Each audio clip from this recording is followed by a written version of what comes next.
चलिए बढ़ते हैं आज का टॉपिक जो कि है बेसिस के ऊपर। एसिड का टॉपिक मैंने अब तक आपको समझा दिया है। अब बेसिस के बारे में, बेस क्या है और उसका प्रॉपर्टी के बारे में। चलिए, बेस क्या है? बेस एक तरह के एल्कली होते हैं जो कि सोल्यूबल होते हैं वाटर में, और वो हाइड्रोक्सिल आयन मतलब OH माइनस आयन देते हैं। जैसे कि मान ले सोडियम हाइड्रोक्साइड ये आ गया, या फिर आप कैल्शियम हाइड्रोक्साइड COH का होल 2, जैसे कि ये दिखता है कैल्शियम हाइड्रोक्साइड। आ गया पोटासियम हाइड्रोक्साइड जो कि ये दिखता है definitely.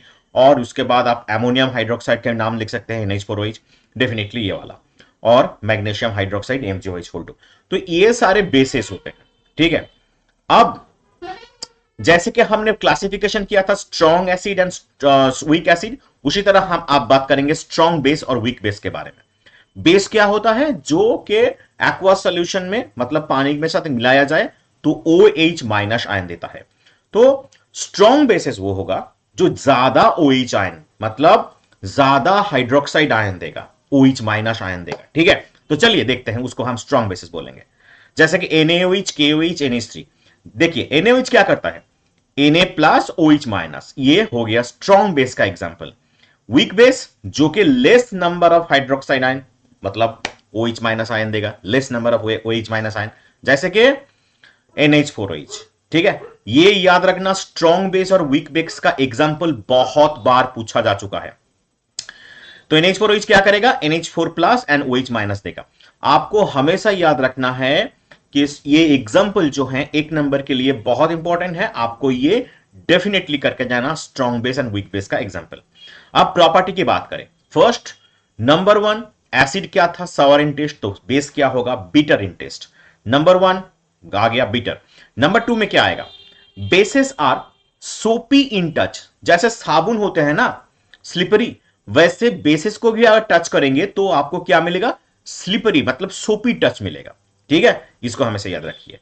Number three, basis turns red litmus blue.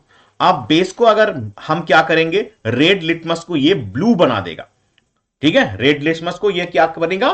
Blue बना देगा, ठीक है, लिटमस पेपर को।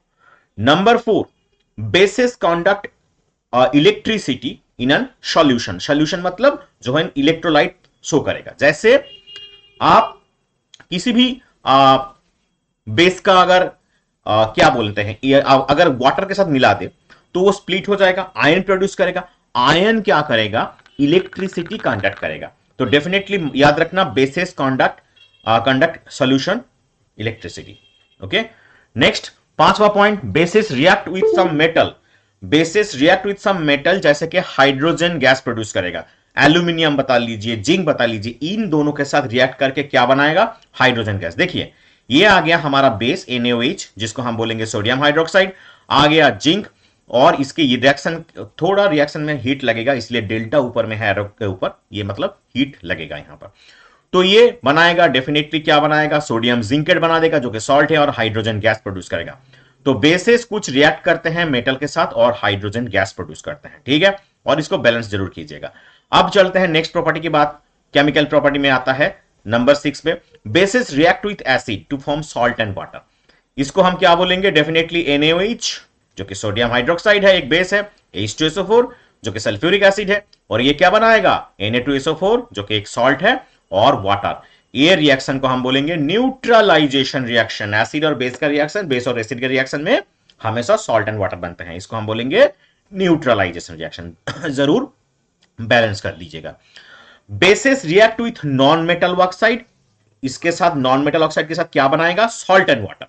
इसलिए हम इसको क्या बोलेंगे? Non metallic oxide are acidic in nature. इसको हमेशा याद रखिए, ये भी क्वेश्चन पूछा जा चुका है, why non metallic oxide are acidic in nature, क्योंकि ये नॉन मेटालिक ऑक्साइड से रिएक्ट करके सॉल्ट एंड वाटर बनाता है। तो इसको रिएक्शन कैसे बनाएंगे? ये आ गया CaOH2 मतलब कैल्शियम हाइड्रोक्साइड जो कि बेस है, कार्बन डाइऑक्साइड के साथ रिएक्ट करेगा तो क्या बनाएगा? डेफिनेटली CaCO3 जो कि कैल्शियम कार्बोनेट होगा, और क्या बनाएगा? H2O, ठीक है। तो ये हमेशा याद रखना। CO2 क्या है? Non metallic oxide. कार्बन एक नॉन मेटल है जिसका ऑक्साइड फॉर्म CO2, ठीक है। चलो बढ़िया। अब देखते हैं नेक्स्ट वाला डेफिनेटली पार्ट।